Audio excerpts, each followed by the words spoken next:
Welcome aboard. Economy is to the back and to the left. Just follow the aisle. It wasn't said rudely. It was said the way you'd give directions to someone who'd wandered into the wrong corridor at a hotel. Helpful, efficient, already moving on. Nadine didn't break stride. She also didn't raise her voice. "Thank you," she said. "I'm in first, seat 2A." She held up her boarding pass, clearly printed, clearly readable. The seat assignment was right there. COLBRT/NADINE, first, 2A. Megan looked at the boarding pass. Then she looked at Nadine. Then she looked at the boarding pass again. And here is where the moment turned. It would have cost Megan nothing to nod, step aside and say, "Right this way."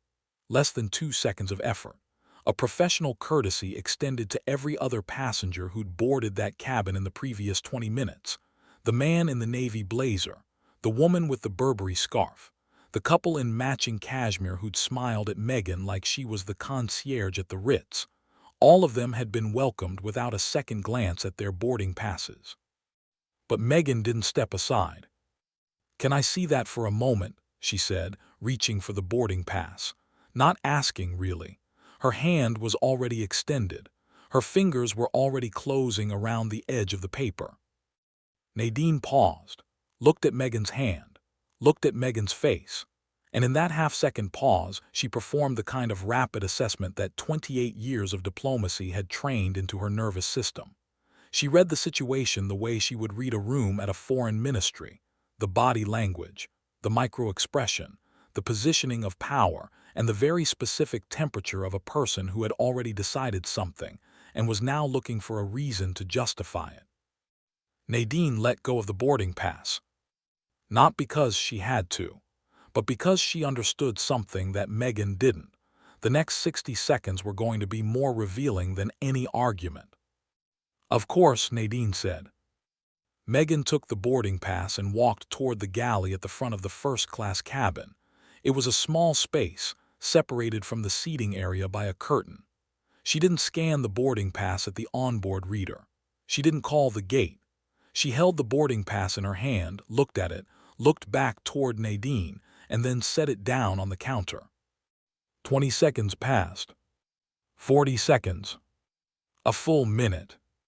Nadine stood in the boarding area just inside the aircraft door, her rolling bag beside her. She didn't pace. She didn't fidget. She watched passengers move past her: a man in a suit who smelled like expensive cologne, a young woman with a laptop bag who smiled and said "excuse me" as she squeezed by. The economy passengers streamed past without stopping. The first-class passengers settled into their seats, and Nadine stood there, waiting, watching the curtain to the galley. A second flight attendant, younger, maybe 25, with her dark hair pulled back in a regulation bun, emerged from the galley. Her name tag read TANYA. She was carrying a tray of pre-departure drinks.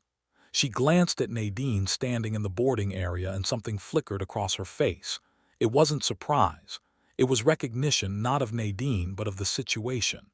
She'd seen this before. She knew what it looked like. Tanya hesitated. For a moment, it seemed like she might say something. But then her eyes dropped, and she continued toward the first-class cabin with the drinks. She didn't say a word. Another minute passed. Megan came back. She was no longer holding Nadine's original boarding pass. Instead, she held a different piece of paper, a receipting slip, the kind used when passengers are moved due to operational needs. "Ma'am," Megan said, "I've checked the system, and it looks like there was an error with your original boarding pass. It happens sometimes, a system glitch. We've reassigned you to a seat in economy. 34C, it's an aisle." She said it brightly, helpfully, as if she were doing Nadine a favor. Nadine looked at the receipting slip. She didn't take it. "Where is my original boarding pass?" she asked. "I discarded it," Megan said. "Since it was issued in error, we can't have incorrect documents circulating. It's policy." It was not, in fact, policy. Atlantic Global Airways had no policy requiring flight attendants to destroy passenger boarding passes. Gate agents handled ticketing disputes. Pursers handled onboard seating conflicts. Flight attendants, even lead flight attendants, did not have the authority to confiscate and destroy a boarding document. Megan had simply taken it upon herself. But she said the word policy with such smoothness, such practiced confidence, that anyone who didn't know better might have believed her. Nadine knew better. "I'd like to speak with the purser, please," Nadine said. Her voice was calm, not cold calm. The difference mattered. Cold is a weapon, calm is a choice. Megan's smile tightened. "The purser is busy with pre-departure checks right now. I'm the senior cabin crew member in first class, so I'm the appropriate person to handle this. And I've handled it." She held out the receding slip again. 34C, you'll be comfortable." "I was booked in seat 2A, Nadine said. "My booking was confirmed at the gate. The gate agent scanned my boarding pass and it was accepted. I'd like my original seat and I'd like to speak with the purser." She said it the way she said everything, with the patience of someone who understood that repetition was not weakness. It was record-keeping. Every sentence she spoke was a timestamp. Every calm statement was a brick in a structure that Megan couldn't see yet. "Ma'am," Megan's voice dropped half a register, not quite a warning but close. The customer service warmth had cooled. "I understand this is frustrating, but the system flagged your boarding pass. I'm just doing my job. If you'd like, you can file a complaint with customer service after the flight. But right now, I need you to take your reassigned seat so we can complete boarding." Nadine looked past Megan into the first-class cabin. Seat 2A was occupied.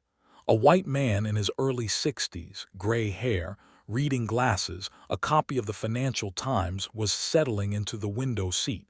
He hadn't been there 5 minutes ago. "Who is sitting in my seat?" Nadine asked. Megan didn't turn around. Another passenger was assigned to that seat. "When?" "Ma'am." "When was that passenger assigned to seat 2A?" The question was specific, precise. The kind of question that a lawyer asks not to get an answer, but to establish that the other person doesn't have one. Megan blinked. "I'm not able to discuss other passengers' booking details. I'm sure you understand. Now, if you'll—" "I understand perfectly," Nadine said. "I understand that I boarded this aircraft with a valid, gate-scanned boarding pass for seat 2A in first class. I understand that you took my boarding pass from me. I understand that you left my presence, returned without it, told me you destroyed it, and offered me a seat in economy. And I understand that someone else is now sitting in my confirmed seat." She paused. "I also understand that you have not, at any point, scanned my boarding pass in the onboard system. You haven't verified anything. You made a decision based on something other than documentation." She didn't say what that something was. She didn't have to. The silence said it. Several passengers in the boarding line had stopped. Not many, 3 or 4, but enough. A woman in a camel coat was watching with her phone half raised, not quite recording yet but ready. A young man with earbuds around his neck had paused mid-step. Megan's jaw tightened. "I'm going to ask you one more time to take your reassigned seat. If you refuse, I'll need to involve the captain, and we may need to have you deplaned." There it was, the threat, delivered quietly, professionally, with all the practiced authority of someone who had never had that authority questioned. And Nadine, who had once spent 11 hours negotiating the release of a kidnapped USAID worker from a militia compound in the eastern Congo, who had once talked a room of skeptical diplomats from 14 countries into supporting a joint resolution on conflict minerals, who had once sat across the table from a head of state who was screaming at her and had simply waited until he was finished. Nadine looked at Megan and made a decision. She took the receding slip. 34C, she said. "Yes, ma'am." Nadine put the slip in the pocket of her trousers and began walking toward the back of the aircraft. She pulled her rolling bag behind her. She passed business class 42 seats, most of them full. She passed the second galley. She entered economy. She found row 34. She found seat C, a middle seat, between a teenager with oversized headphones and a large man who was already asleep against the window. She sat down. She stowed her briefcase under the seat in front of her. She placed her rolling bag in the overhead bin. She buckled her seat belt. And then she took out her phone. The text message went to three people. The first was Raymond Osai, her executive assistant at the U.S. Embassy in Accra, who was currently in Geneva preparing for her arrival. The message read, "Boarding pass confiscated and destroyed by lead FA on AG 4412. Receipted from 2A to 34C passport not examined. Will document in full upon arrival. Please alert RSO and OIG contact." RSO, Regional Security Officer, the person responsible for the safety and security of U.S. diplomatic personnel. OIG, Office of the Inspector General, the independent body that investigates waste, fraud, and abuse involving U.S. government operations, including incidents involving diplomatic personnel during official travel. The second message went to Claudette Marchetti, the deputy legal advisor at the State Department in Washington. Claudette and Nadine had known each other since Georgetown. They'd studied for the bar together. They'd entered government service the same year. They were not just colleagues, they were friends. But this message was not a friend-to-friend message. It was a legal notification. Claudette on AG 4412 DCA to GVA. Lead flight attendant confiscated and destroyed my confirmed first-class boarding pass without scanning or verification. Receipted to economy. Possible destruction of government-issued travel document. Will send full incident report from Geneva. May need consular affairs to engage airline. More to follow. The third message went to a phone number that was simply saved in Nadine's contacts as M. The message was shorter. "Mama, I'm on the plane. Flight might be interesting. I love you. Talk tomorrow." She put her phone on airplane mode. The cabin door closed. The plane pushed back from the gate. And Nadine Colbert, Deputy Chief of Mission, United States Embassy, Accra, Ghana, holder of a United States diplomatic passport, number D4471882, issued by the Department of State, settled into seat 34C, middle seat, economy class, and opened her briefcase. She had 340 pages of briefing materials to review before Geneva. She got to work. Here is what most people don't understand about a diplomatic passport. A regular U.S. passport is blue. It identifies the bearer as a citizen of the United States. It's a travel document. You show it at borders, and border agents process it according to standard immigration law. An official passport is green. It's issued to government employees traveling on official business. It confers certain courtesies but not legal protections. A diplomatic passport is black, and it is a different thing entirely. A diplomatic passport is issued only to accredited diplomats, senior government officials, and their immediate family members traveling on diplomatic business. It is backed by the Vienna Convention on Diplomatic Relations, an international treaty signed by virtually every country on Earth. The bearer of a diplomatic passport has legal protections that go beyond courtesy. They have, depending on their rank and accreditation, varying degrees of diplomatic immunity. Their person is inviolable. Their documents are protected. And any interference with their official travel is not just a customer service issue. It is a potential violation of international protocol, and in the United States, a matter that can be referred to the Department of Justice. Megan Hartley did not know any of this. She knew that she had taken a boarding pass from a woman who didn't look like first class. She knew that she had thrown that boarding pass into the galley trash compactor, along with used napkins and empty coffee pods. She knew that she had given the woman a seat in economy and that the situation was handled. What she didn't know, what she could not have known, because she hadn't bothered to look, was that the boarding pass she destroyed was linked to a diplomatic passport, that the booking reference contained a government authorization code, that the ticket had been purchased through a Department of State account, and that by confiscating and destroying that boarding pass, she hadn't just inconvenienced a passenger. She'd interfered with the official travel of a senior U.S. diplomat. But that was a problem for later. Right now, Nadine was reading. The flight crossed the Atlantic in darkness. Nadine worked through the briefing materials with the methodical focus of someone who had done this 1,000 times. She read with a pen in her hand, making small notations in the margins, a check mark here, a question mark there, an occasional note in her precise, compact handwriting. She cross-referenced data points. She flagged inconsistencies in the trafficking statistics from the ILO.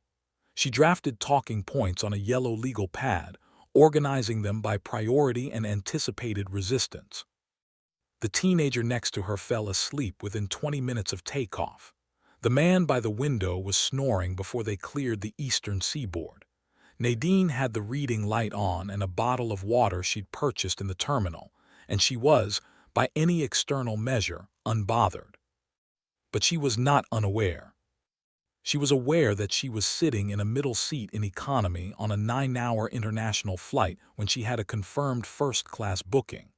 She was aware that her boarding pass, a government-issued travel document, had been confiscated and destroyed. She was aware that no one in the cabin crew had come to check on the situation, apologize, or offer any correction.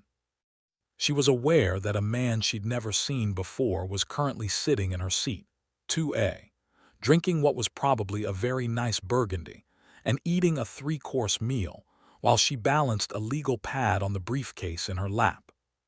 She was aware of all of it, and she was documenting every detail in the small moleskine notebook she kept in the inner pocket of her briefcase.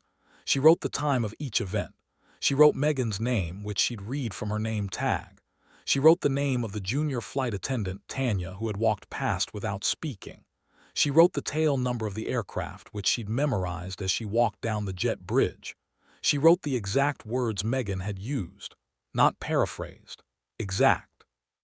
This was not anger, this was procedure. Nadine had learned very early in her career that the most effective response to injustice was not heat, it was documentation. Heat could be dismissed, heat could be reframed, heat could be turned against you. She was aggressive. She was irrational, she caused a disturbance. But a calm, time-stamped, detailed record of exactly what happened and exactly who did what, that was something else entirely. That was evidence. And evidence didn't need to raise its voice. Around hour 3, the main cabin lights dimmed further and most of the economy passengers settled into sleep.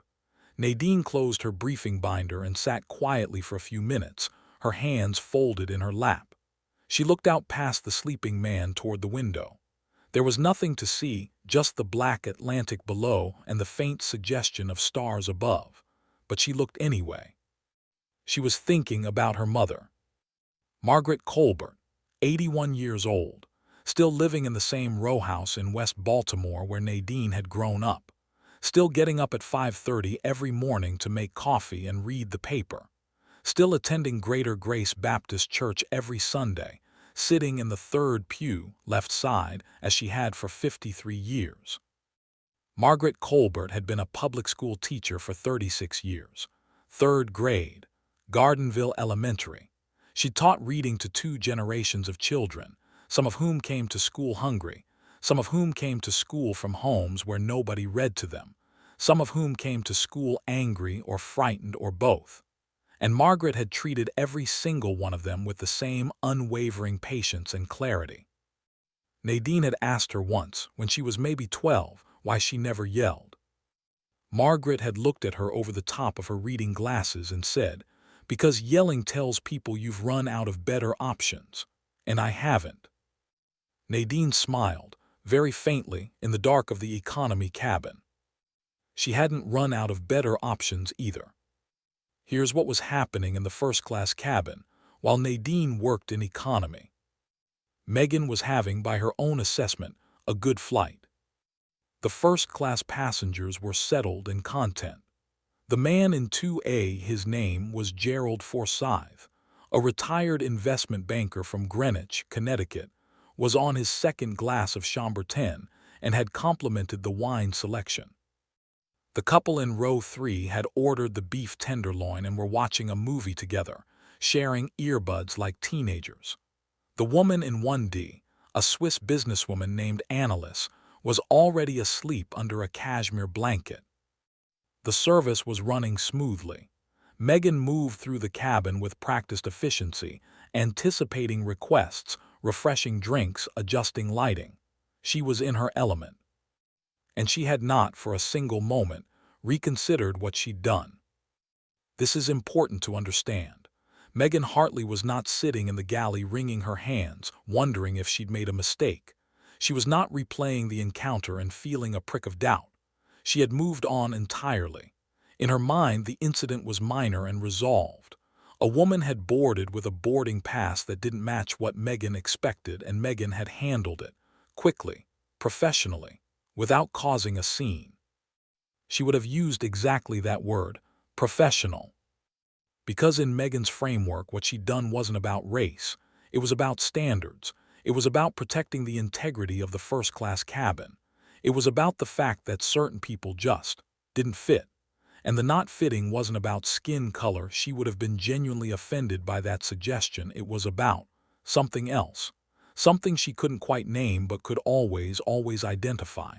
An energy, a vibe. A genie-size qua of not belonging that she had never once attributed to a white passenger in a blazer, but that she detected, with remarkable consistency, in passengers who looked like Nadine. She would never have called it racism. She would never have recognized it as racism. That was what made it so durable.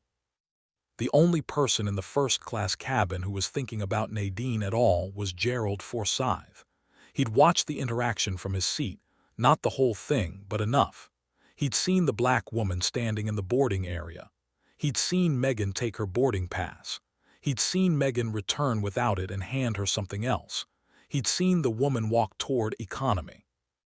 And then a few minutes later, Megan had come to him and said, "Mr. Forsyth, we've moved you to 2A, a window seat. Better view." She'd smiled as if it were a treat. A surprise upgrade from his original seat, 2D, across the aisle. He'd said, "Oh, all right, thank you." And he'd moved to 2A without asking why it was empty. But he'd wondered, not loudly, not persistently, just a flicker, a small, uncomfortable thought that he'd pushed down under the comfortable weight of his Chambertin and his Financial Times and the fact that the seat was, in fact, very nice. That flicker, small as it was, would matter later. There was one other person on the flight who knew something was wrong. Tanya Briggs, 25, second-year flight attendant, based in economy on this flight but shared the forward galley rotation with Megan. She'd been in the galley when Megan came in with Nadine's boarding pass. She'd watched Megan set it down on the counter. She'd watched Megan glance at the cabin, glance at the boarding pass, and then open the trash compactor and push the boarding pass in with the heel of her hand. Tanya hadn't said anything. She wanted to. The impulse had been there, a tightness in her chest, a sentence forming behind her teeth. But Megan was senior crew. Megan had 9 years. Megan was the kind of flight attendant who got commendations and was on a first-name basis with the regional director. And Tanya was still on probation. She was 2 months away from completing her first-year review. One bad report from a senior crew member could end her career before it started. So she'd picked up the tray of pre-departure drinks and walked past Nadine without meeting her eyes. And the shame of that, the specific, sour shame of knowing you saw something wrong and said nothing, sat in her stomach like a stone for the entire flight. She made 4 trips through economy during the flight. Every time she looked for the woman. She found her on the third pass, row 34, middle seat, reading by the overhead light. The woman was composed, not angry, not tearful, just reading, working. As if the 9-hour flight in a middle seat she'd been wrongfully assigned to was simply a condition she'd acknowledged and moved through. On the 4th pass, around hour 7, Tanya slowed as she reached row 34. Nadine looked up. Their eyes met. Tanya opened her mouth. "Ma'am, I..." And then she stopped, because she didn't know what to say. Sorry, that was inadequate. I saw what happened. That would require her to do something about it. I should have said something. Yes, she should have, but she hadn't. And saying so now, 7 hours late, felt less like courage and more like asking for absolution she hadn't earned. Nadine looked at her for a long moment, and then she said very quietly, "It's all right." She didn't mean that the situation was all right. She meant that she understood. She'd been young once. She'd been in rooms where speaking up meant risking everything and silence felt like survival. She didn't blame Tanya. She recognized her. Tanya nodded and moved on. But she made a decision in that moment, a small, private decision that she told no one about.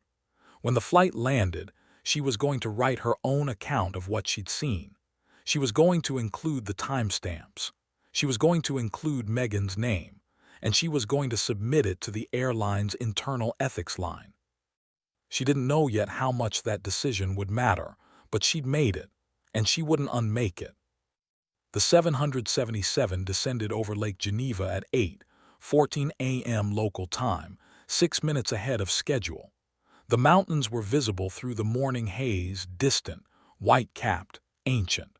The lake was a flat gray mirror reflecting the early light. Nadine packed her materials neatly. She closed her briefcase. She smoothed her sweater. She waited. When the aircraft reached the gate and the seatbelt sign dinged off, she stood, retrieved her rolling bag from the overhead bin, and joined the slow procession of economy passengers shuffling toward the front of the plane. She was in no rush. Rushing wouldn't change what had happened. Rushing wouldn't unchange it either. But what was waiting at the gate would. Raymond Ose was standing at the end of the jet bridge. He was tall and thin, with round glasses and the precise bearing of someone who had been a military officer before joining the Foreign Service. He'd been Nadine's executive assistant for 4 years. He was meticulous, loyal, and deeply competent, and he had been awake since 3 a.m. Geneva time preparing for her arrival. When he'd received Nadine's text 9 hours earlier, he had done exactly what she'd asked. He'd alerted the regional security officer at the U.S. mission in Geneva. He'd contacted the OIG liaison. And then he'd done one additional thing, on his own initiative, that Nadine had not requested. He'd called the airline. Not the customer service line. He'd called the airline's government affairs office in Washington, which he'd located through the State Department's transportation contract database. He'd identified himself, provided his credentials, and informed them that a senior U.S. diplomat traveling on a diplomatic passport with a government-funded first-class booking had been forcibly receded to economy after her boarding pass was confiscated and destroyed by a crew member. He'd provided the flight number, the booking reference, and the diplomatic passport number. The Government Affairs Office had not been staffed at midnight, but the message had been received by 6 a.m. Eastern Time. And by the time Flight 4412 was touching down in Geneva, 3 separate people at Atlantic Global Airways headquarters in Dallas were in an emergency conference call. Raymond didn't tell Nadine any of this as she walked up the jet bridge. He simply fell into step beside her, took her rolling bag, and said, "Good morning, Ambassador." He used that word, ambassador, deliberately. Nadine wasn't technically an ambassador. She was a deputy chief of mission. But in the Foreign Service, DCMs were often addressed by the courtesy title, particularly by their staff. Raymond used it now because he wanted anyone within earshot to hear it. Nadine gave him a slight look. He returned it with the faintest ghost of a smile. "How was the flight?" he asked, as if he didn't already know. "Productive," Nadine said. "I finished the briefing binder, made some revisions to the talking points on the Côte d'Ivoire corridor. I think we should push harder on the labor certification language." "Noted. I'll update the delegation brief." They walked through the jet bridge and into the arrivals terminal. Nadine's diplomatic passport meant she bypassed the regular immigration line. She was processed through the diplomatic channel in less than 2 minutes. a courtesy extended by Swiss authorities to holders of diplomatic passports, as per the Vienna Convention. As she walked through the diplomatic channel, she passed a glass partition that separated it from the main immigration hall. On the other side of the glass, economy passengers from her flight were lining up in the long queue. She didn't look for Megan. She didn't look for anyone. She had work to do. But the work that mattered most in the next 72 hours was not the UN Human Rights Council session, although Nadine handled that with her characteristic precision, leading the U.S. delegation through 3 days of negotiations that resulted in a joint statement signed by 11 nations. The work that mattered most was the incident report.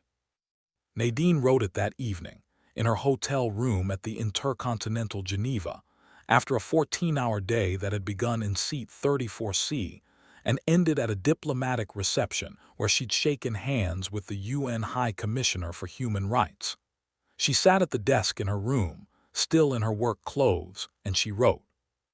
She wrote 7 pages, single-spaced.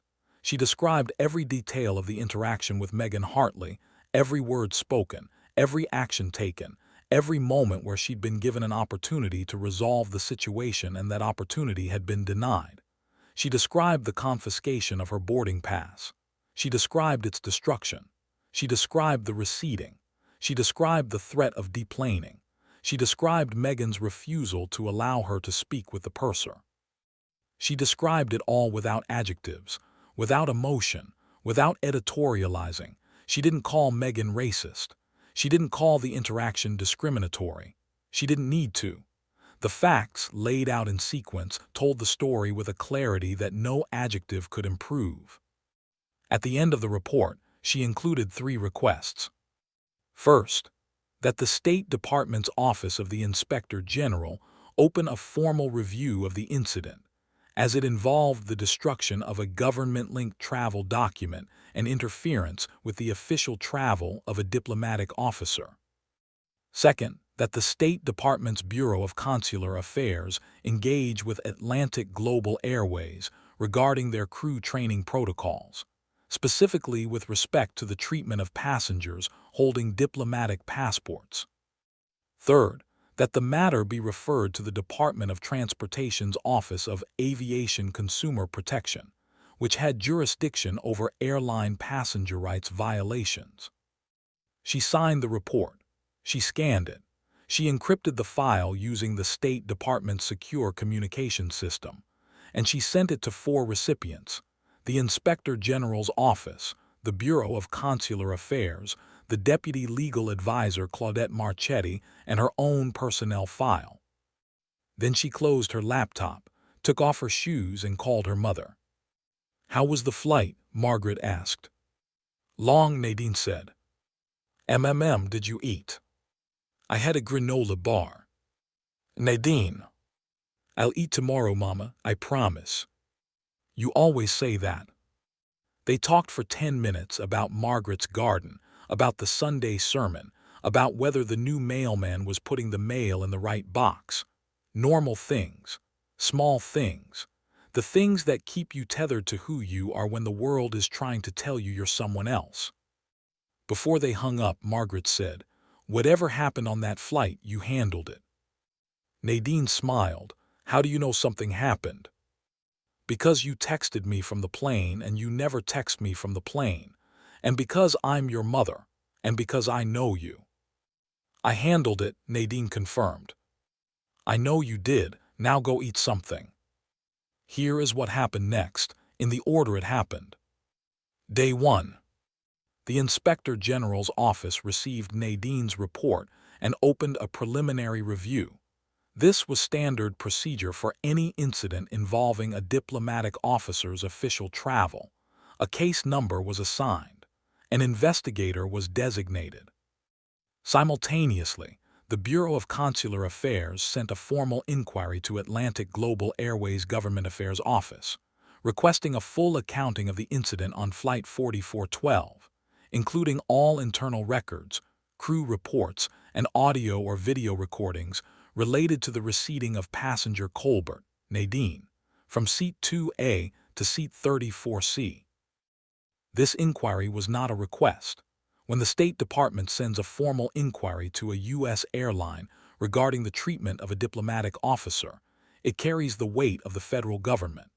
Airlines operate under federal regulations. Their international routes are subject to bilateral aviation agreements that the State Department helps negotiate. The relationship between an airline and the State Department is not the relationship between a store and a customer. It is the relationship between a regulated entity and one of its regulators. Atlantic Global Airways took the inquiry seriously. Day 2. The airline's internal affairs team pulled the records for Flight 4412. They found Nadine's original booking, first class, seat 2A, purchased by the U.S. Department of State, linked to diplomatic passport number D4471882. They found the boarding record from the gate, showing that Nadine's boarding pass had been scanned and accepted at 6:28 p.m. They found the onboard receipting record, showing that Nadine had been moved to 34C at 6:41 p.m., 13 minutes after boarding, by lead flight attendant M. Hartley. The reason code entered by Megan was INVDOC, invalid document. There was no supporting documentation for the invalid document designation, no note from the gate, no system flag, no secondary verification, just Megan's entry. The internal affairs team also found the onboard seating log showing that Gerald Forsyth had been moved from 2D to 2A at 6:43 p.m., 2 minutes after Nadine was reseated. And then they found something else. They found a submission to the airline's internal ethics hotline, filed at 9:47 a.m. Geneva time, approximately 90 minutes after Flight 4412 landed. The submission was from a crew member. It was anonymous, as all ethics line submissions were, but it was detailed. It described the confiscation of a boarding pass from a black female passenger in the first-class boarding area. It described the lead flight attendant taking the boarding pass to the galley, examining it, and placing it in the trash compactor. It described the passenger being reseated to economy. It described the passenger's calm request to speak with the purser and the lead flight attendant's refusal. The submission was from Tanya Briggs. She'd filed it from her hotel room in Geneva, sitting on the edge of the bed, typing on her phone with shaking hands. She'd almost deleted it twice. She'd filed it anyway. Day 3. Atlantic Global Airways Vice President of Government Relations, a man named David Chen, personally called the Bureau of Consular Affairs to acknowledge receipt of the inquiry and to inform them that the airline was conducting a full internal investigation. He was polite. He was concerned. He was also, privately, alarmed. He had been in aviation government affairs for 15 years, and he had never received an inquiry from the State Department about a receipting incident. He understood what it meant. It meant that this was not a customer service matter. It was a diplomatic matter, and diplomatic matters could affect route authorities, bilateral agreements, and the airline standing with the federal government. He asked carefully whether the State Department was considering any formal action. The Bureau's response was measured. We're awaiting the results of the airline's investigation and the OIG review. We trust this will be handled thoroughly. Translation: fix this, fix it completely, and fix it fast. Day 5. Megan Hartley was called into a meeting at Atlantic Global Airways crew base at Dulles International Airport. She'd been back from Geneva for 2 days. She'd flown her return trip without incident. She'd done her laundry. She'd gone to a yoga class. She'd had brunch with a friend. She had not at any point thought about the woman from Flight 4412. When she received the notification to report to the crew base for a meeting with the Director of Cabin Crew Standards and a representative from the airline's legal department, she assumed it was a routine review. Maybe a policy update. Maybe a commendation. She'd received 3 in the past 2 years. She dressed nicely. She brought her crew manual. She arrived 10 minutes early. The meeting lasted 4 hours. It began with the director of cabin crew standards, a woman named Patricia Young, placing a printed copy of Nadine's booking record on the table. "Do you recognize this booking?" Patricia asked. Megan looked at it. "I'm not sure. Is this from a recent flight?" "Flight 4412, Dulles to Geneva, March 5th. You were lead cabin crew in first class." "Yes." "This booking is for a passenger named Nadine Colbert, first class. Seat 2A, purchased by the United States Department of State, linked to a diplomatic passport." Megan was quiet for a moment. "Okay. Do you recall this passenger?" "I recall a woman who had a boarding pass for first class that I believed was issued in error." "Why did you believe it was issued in error?" "It just," Megan paused. She shifted in her chair. "It didn't seem right." "In what way did it not seem right?" "The passenger didn't. I mean, sometimes you can tell when there's been a system glitch. The passenger didn't seem consistent with the booking." Patricia let the silence sit for a moment. Then she said, "The booking was made 6 weeks in advance by the U.S. Department of State. It was confirmed 3 times. The boarding pass was scanned and accepted at the gate. There was no system error. There was no flag. There was no irregularity of any kind in the booking, the ticketing, or the boarding process." Megan said nothing. "You confiscated the passenger's boarding pass. Is that correct?" "I took it to verify it." "You took it to the galley. What verification did you perform?" "I looked at it." "Did you scan it in the onboard system?" "No." "Did you contact the gate?" "No." "Did you contact the purser?" "No." "Did you contact any member of the ground operations team?" "No." "What did you do with the boarding pass after you looked at it?" The silence was heavy. "I disposed of it." "You disposed of it. You threw away a passenger's boarding pass, a boarding pass linked to a diplomatic passport issued by the United States Department of State, without performing any verification."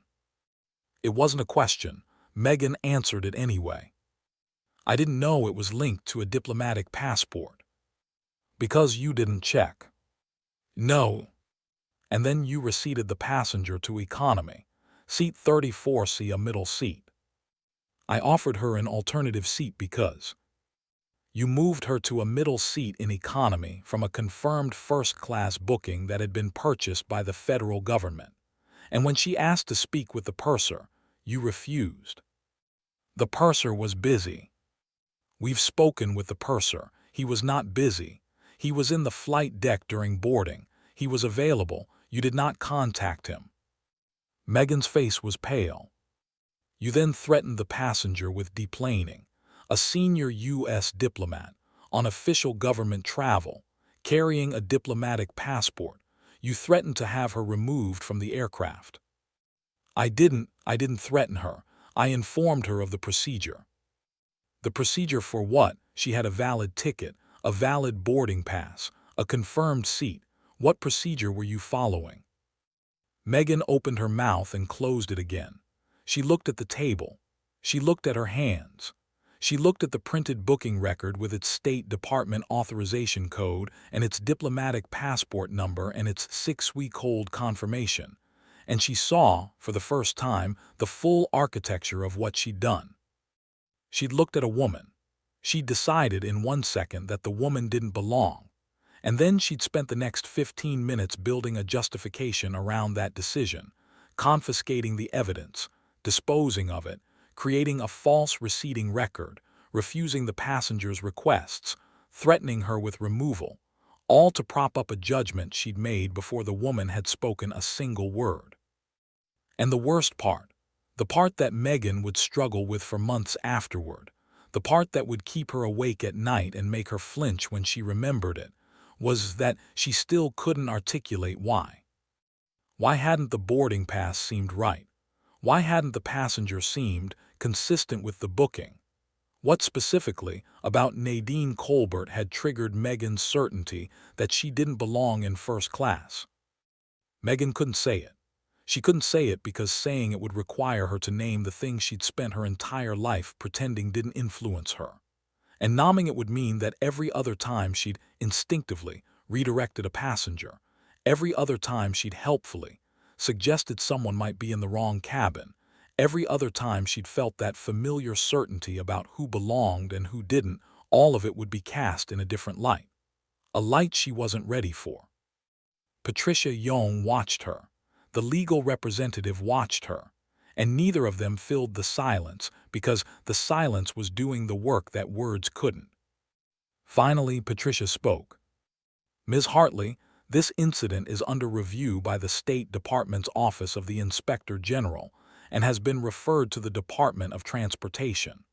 The passenger, Ms. Colbert, is a deputy chief of mission at a U.S. embassy. She holds the rank equivalent to a senior ambassador. She was traveling on official business to represent the United States at the United Nations. Megan's lips parted. You threw away her boarding pass. The sentence landed like a stone in still water. Effective immediately, you are suspended from duty pending the completion of the investigation. Your crew credentials will be deactivated. You will be required to participate in a full retraining program that includes bias awareness training, passenger rights education, and protocol certification. The outcome of the investigation will determine whether further disciplinary action is warranted, up to and including termination. Megan nodded. She didn't argue, she didn't cry. She sat very still and she nodded. Whatever she was feeling in that moment, shock, shame, fear, the dawning awareness of a worldview cracking, she kept it inside. And for the first time in her career, the composure she wore wasn't professional polish. It was the only thing holding her together. Day 12. The Department of Transportation's Office of Aviation Consumer Protection opened a formal investigation into Atlantic Global Airways' handling of the incident. The investigation was not limited to Flight 4412. It was expanded to include a review of the airline's cabin crew protocols for passenger receipting, document verification, and first-class boarding procedures, with a specific focus on whether those protocols were applied consistently across all passengers regardless of race, national origin, or appearance. The airline cooperated fully. They didn't have a choice, but they also didn't resist. David Chen, the VP of Government Relations, understood that the airline's response to this incident would define its relationship with the federal government for years. He recommended full transparency, and the CEO agreed. As part of the investigation, the DOT reviewed 3 years of receipting records from Atlantic Global Airways. What they found was not dramatic. It was not a smoking gun. It was something quieter and, in many ways, worse. They found a pattern. Over the 3-year period, passengers who were receipted from first class or business class to economy on the basis of INVDOC, invalid document, were disproportionately black and brown, not by a small margin, by a factor of 4. Black passengers accounted for 12% of the airline's premium cabin bookings, but 47% of involuntary receipting based on document challenges. The pattern was not attributable to any single crew member. It was spread across dozens of flights, dozens of crew, dozens of routes. It was systemic, not in the sense that someone had designed it to be discriminatory, but in the sense that no one had designed it not to be. The system had no safeguards, no verification requirements, no oversight for receipting decisions. It relied entirely on individual crew judgment. And individual crew judgment, it turned out, was not applied equally. The DOT issued a finding. Atlantic Global Airways had failed to maintain adequate protocols to prevent discriminatory treatment in its premium cabin seating procedures. The airline was required to implement corrective measures, including mandatory verification procedures for any receipting decision, real-time documentation requirements, an annual bias awareness training for all cabin crew. The airline was also fined. The amount was not disclosed publicly, but industry sources estimated it at $1.2 million. Day 20. Gerald Forsyth, the retired investment banker who had been moved into Nadine's seat, 2A, was contacted by the DOT as part of the investigation. He'd been identified through the seating records. He was not required to provide a statement. He was invited to. He provided one. It was brief. He said that he'd been moved from 2D to 2A by the lead flight attendant during boarding. He said he'd noticed a black woman standing in the boarding area before that, and that the flight attendant had seemed to be in a dispute with her. He said he'd seen the woman walk toward economy, and he said that when he was offered 2A, he'd accepted without asking why it was available. At the end of his statement, he added a sentence that wasn't prompted by any question. "I knew something wasn't right. I should have said something. I didn't, and I regret it." He was 71 years old. He'd spent his career in boardrooms where things happened and people stayed quiet, and the silence was its own form of participation. And he recognized, with the uncomfortable clarity that comes with age, that he had done the same thing on that airplane. He sent a personal letter to Nadine, care of the State Department. She received it 3 weeks later. It was handwritten. It said in part, "I sat in your seat. I drank the wine, I read my newspaper, and I told myself it was none of my business, but it was everyone's business. I am sorry I didn't make it mine." Nadine read the letter in her office in Accra. She put it in a drawer. She didn't respond. Not because she was angry, but because the letter was for Gerald, not for her. His reckoning was his own. She didn't owe him absolution, and she wasn't in the business of dispensing it. But she kept the letter. She kept it because it was honest, and honesty, even late, even imperfect, was something she valued. Day 31. Tanya Briggs received a call from the airline's internal affairs team. Her ethics line submission had been reviewed and corroborated by the investigation. She was told that her account had been a critical piece of evidence. It had provided the real-time perspective of a witness who had no relationship to the complainant and no reason to fabricate or exaggerate. Tanya was not disciplined. She was not rewarded. She was simply informed that her report had mattered and that the airline was grateful for her integrity. She hung up the phone and sat in her apartment in Arlington and cried, not from relief, from the weight of the thing she'd almost not done.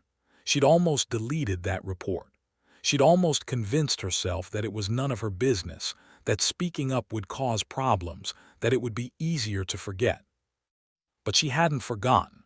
She couldn't forget the woman in 34C, reading under the overhead light with her legal pad balanced on her briefcase, working through the indignity as if it were weather, not ignoring it, not accepting it, just moving through it.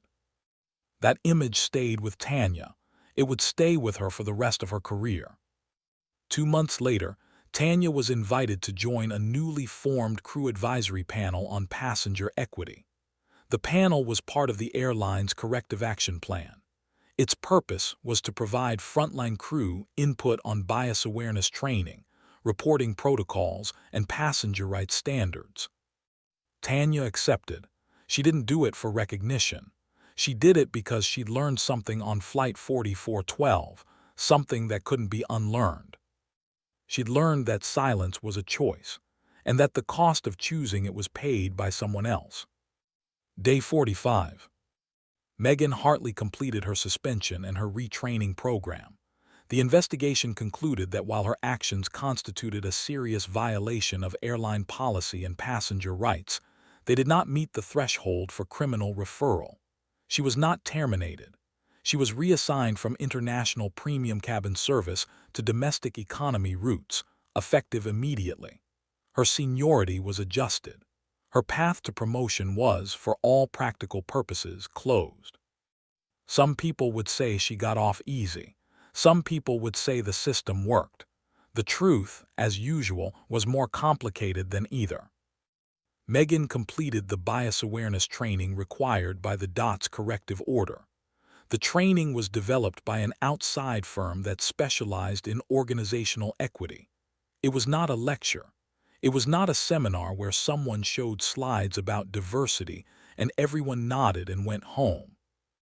It was a 4-day immersive program that included scenario-based exercises, structured self-reflection, and facilitated conversations with people who had been on the receiving end of the kind of assumptions Megan had made. It was uncomfortable. It was designed to be uncomfortable, because comfort was what had allowed the pattern to persist. Megan went through the program. She didn't resist it. She didn't perform enthusiasm for it. She engaged with it quietly, seriously, the way someone engages with a diagnosis they weren't expecting. She listened. She wrote in the reflection journals. She answered the questions. Whether it changed her, truly, deeply changed her, is not something a story can answer. Change is not a moment. It's a direction. It's the accumulated weight of 1,000 small decisions made differently than before. And those decisions would happen, or not happen, over months and years, in small interactions that no one would ever document or investigate or write about. But the system had changed. The protocols were different. The training was mandatory. The accountability was real. And the next time a flight attendant on Atlantic Global Airways looked at a passenger and felt that old, familiar certainty, that instinct that sorted people into where they belonged without ever examining why, the system would require them to stop, check, verify, document, and be held accountable for what they did next. That was Nadine's doing, not because she'd shouted, not because she'd made a scene, not because she'd gone viral or given interviews or built a brand around what happened to her. Because she'd written a report. 7 pages, single-spaced, no adjectives. And she'd sent it to the right people. Day 60. Nadine was in her office at the U.S. Embassy in Accra when her executive assistant, Raymond, knocked on the door. The deputy secretary's office called, he said. They'd like to speak with you about a new assignment. What kind of assignment? They didn't say specifically, but the phrase ambassador track was used. Nadine looked at him over the top of her reading glasses. Raymond looked back with that almost imperceptible smile. I'll schedule the call for this afternoon, he said. Thank you, Raymond. He turned to leave, then he stopped. Ma'am. Yes. For what it's worth, that flight attendant throwing away your boarding pass may have been the most expensive piece of paper she ever touched. Nadine allowed herself a small smile. It wasn't expensive, Raymond. It was just accurate. He nodded and left. Nadine turned back to her work. There was a memo on her desk from the Bureau of African Affairs about a proposed trade agreement with the Economic Community of West African States. It was 40 pages long. It needed her analysis by end of day. She picked up her pen. She started reading. There's something people say about women like Nadine Colbert. They say she's strong. And she is. But that word strong sometimes flattens what it's supposed to honor. It makes it sound like enduring mistreatment is a talent. As if the ability to keep your composure while someone throws away your boarding pass is a superpower rather than a survival skill developed over a lifetime of being underestimated. Nadine wasn't strong because she didn't react. She was strategic because she understood what a reaction would cost and what a record would accomplish. She knew that if she'd raised her voice on that airplane, the story would have been about her tone. If she'd argued, the story would have been about her attitude. If she'd cried, the story would have been about her emotional instability. If she'd refused to move, the story would have been about a disruptive passenger. The captain would have been called. Airport police might have met the plane. She might have been handcuffed. She might have been photographed. She might have been the subject of a headline that read, "Woman causes disturbance on international flight." And the comments section would have been full of people debating whether she was really in the wrong, whether the flight attendant was just doing her job, whether there was more to the story. Nadine knew all of this. She'd spent 28 years knowing it. She knew that the rules of engagement were different for her, not because she accepted them, but because she'd studied them. She understood the terrain, and she chose her ground. Her ground was not the airplane aisle. Her ground was the 7-page report. Her ground was the OIG review and the DOT investigation and the formal channels that existed specifically for moments like this. Her ground was the paper trail. And on her ground, she was unassailable. This is what quiet competence looks like. Not the absence of anger. Nadine was angry. She was angry when she sat down in seat 34C. She was angry when she balanced her legal pad on her briefcase, because there was no tray table room. She was angry at 2 in the morning over the Atlantic when the man next to her was snoring. And she was reviewing trafficking statistics in the overhead light, because that was the job, and the job didn't stop because someone decided she didn't deserve a seat she'd earned. She was angry. But anger was fuel, not fire. She burned it clean. She burned it into precision. She burned it into timestamps and exact quotations and 3 specific actionable requests submitted through proper channels to the proper authorities. She let the system do what the system was designed to do, not because the system was perfect, but because she knew how to use it. She knew which levers to pull. She knew which doors to knock on. She knew which language to use, which codes to cite, which offices to copy. 28 years in the Foreign Service had given her that knowledge, and she used every day of it. 3 months after the incident, Atlantic Global Airways issued a formal apology to Nadine Colbert through the State Department's Bureau of Consular Affairs. The apology was signed by the airline's CEO. It acknowledged that the airline's crew had acted improperly, that the confiscation and destruction of Nadine's boarding pass was unjustified and in violation of the airline's own policies, and that the airline was committed to ensuring that no passenger would be subjected to similar treatment in the future. The apology also confirmed that the airline had implemented all corrective measures required by the DOT's finding, including new verification protocols, real-time documentation requirements, and mandatory bias awareness training for all cabin crew. Nadine read the apology. She acknowledged receipt through official channels. She did not make a public statement.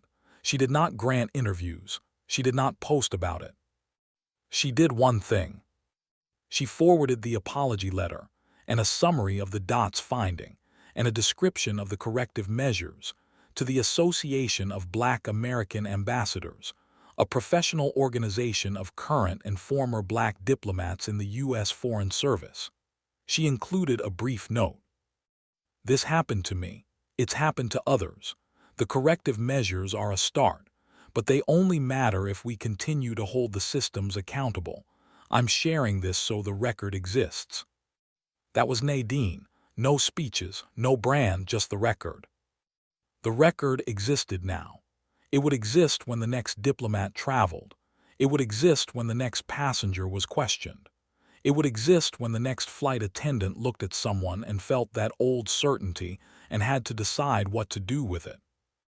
And the record would remind them, there is someone on the other side of that certainty. Someone with a name and a career and a briefcase full of work and a mother in Baltimore and 28 years of service, and a right, not a privilege, a right to sit in the seat she was assigned. The record would remember, even when people forgot.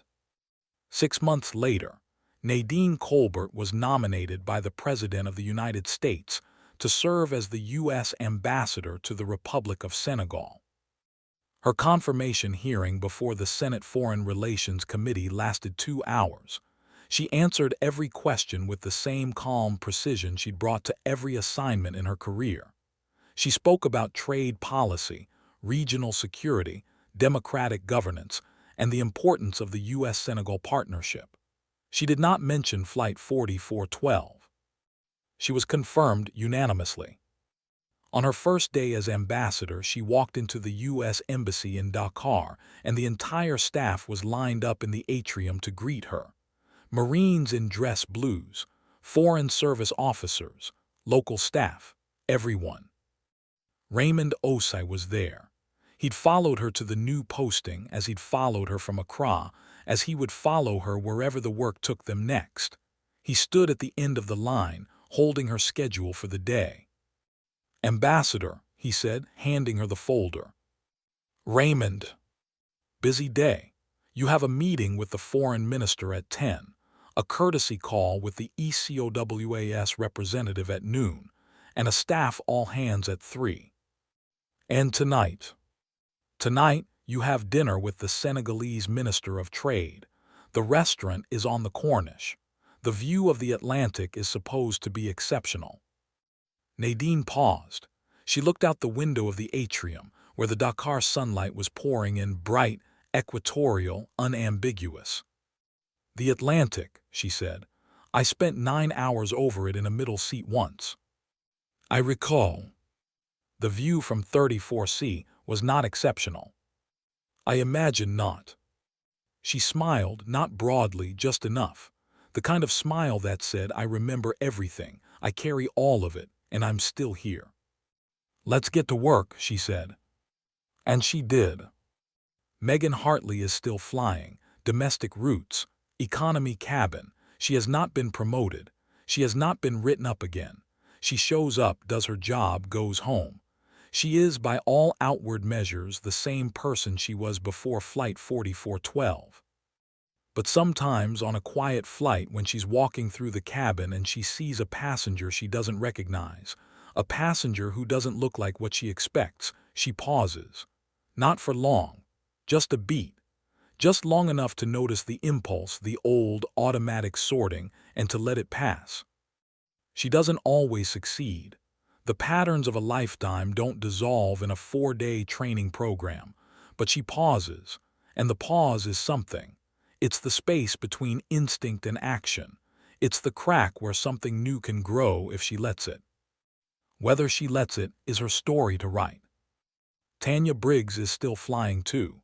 She's in her 3rd year now, past probation, past the fear that silenced her on Flight 4412. She serves on the crew advisory panel. She speaks up at meetings. She's not loud about it. She doesn't grandstand. She just says what she sees, clearly and directly, and she doesn't look away when it's uncomfortable. She keeps a picture on her phone that she took in Geneva the morning after Flight 4412 landed. It's a picture of the lake at sunrise, gray water, white mountains, pale sky. She took it from her hotel window in the hour after she filed her ethics report. She was trembling. She was exhausted. She was certain she'd done the right thing. She looks at that picture sometimes when she needs to remember what courage feels like. Not the dramatic kind, not the cinematic kind. The kind where you're sitting on the edge of a hotel bed with your phone in your shaking hands and you press submit. Gerald Forsyth donated $50,000 to a scholarship fund for Black students pursuing careers in international relations. He didn't publicize it. He didn't ask for a tax write-off. He just wrote the check. It didn't undo his silence on the airplane. He knew that. He wasn't trying to undo it. He was trying to answer it. To say, in the only language he had left, "I should have done better. This is what better looks like now." And Margaret Colbert, 81 years old, row house in West Baltimore, 3rd pew on the left, clipped the announcement of Nadine's ambassadorial nomination from the newspaper and taped it to her refrigerator, next to a photo of Nadine at her Georgetown graduation, and a crayon drawing from a student who was in Margaret's 3rd grade class in 1987. She didn't call Nadine to congratulate her. She called to remind her to eat breakfast. "Mama, I'm an ambassador now. And ambassadors don't eat." "I eat." "You eat granola bars. Those count." "They do not count. I raised you better than granola bars." Nadine laughed, a real laugh, the kind that starts deep and rises warm and reminds you that dignity and joy are not opposites, they are partners. They hold each other up. "I love you, Mama." "I love you too. Now go eat a real meal and call me Sunday." "Yes, ma'am." There is no moral to this story that Nadine Colbert would deliver. She is not in the business of morals. She is in the business of work. The slow, steady, unglamorous work of showing up prepared, documenting what happens, and trusting that the truth, when properly recorded and submitted to the proper authorities, will do what truth does. But if this story has a lesson, it might be this. Quiet is not the same as weak. Patience is not the same as acceptance. And the most dangerous person in any room is not the one who's shouting. It's the one who's taking notes. Nadine Colbert took notes. She took them in a moleskine notebook with a pen she'd carried since Georgetown. She took them in the dark of an economy cabin at 37,000 feet over the Atlantic Ocean, while the woman who had thrown away her boarding pass poured Chambertin in first class and believed the situation was handled. The situation was not handled. The situation was being documented. And when the document was complete, 7 pages, single-spaced, no adjectives, it moved through the system with the quiet, inexorable force of water finding its level. It reached the Inspector General. It reached the Department of Transportation. It reached the airline's boardroom. It reached the flight attendant's suspension letter. It reached the policy changes and the training programs and the new protocols that would affect every flight, every crew, every passenger for years to come. 7 pages. No adjectives. That's what quiet competence looks like. Not the absence of power. The most precise use of it. If this story meant something to you, if you saw someone you recognized in Nadine, in her patience, in her refusal to let someone else's smallness define her response, then you understand something that doesn't get said enough. Dignity is not a performance. It is a practice. It is the daily, deliberate choice to move through the world with your head level and your record straight and your work in front of you, no matter who is trying to tell you that you don't belong where you're standing. Nadine Colbert belonged in seat 2A. She also belonged in the ambassador's office. She belonged wherever her preparation and her expertise and her 28 years of service took her. And no one, not a flight attendant, not a system, not a lifetime of assumptions, could throw that away. Because it was never on a piece of paper. It was in her.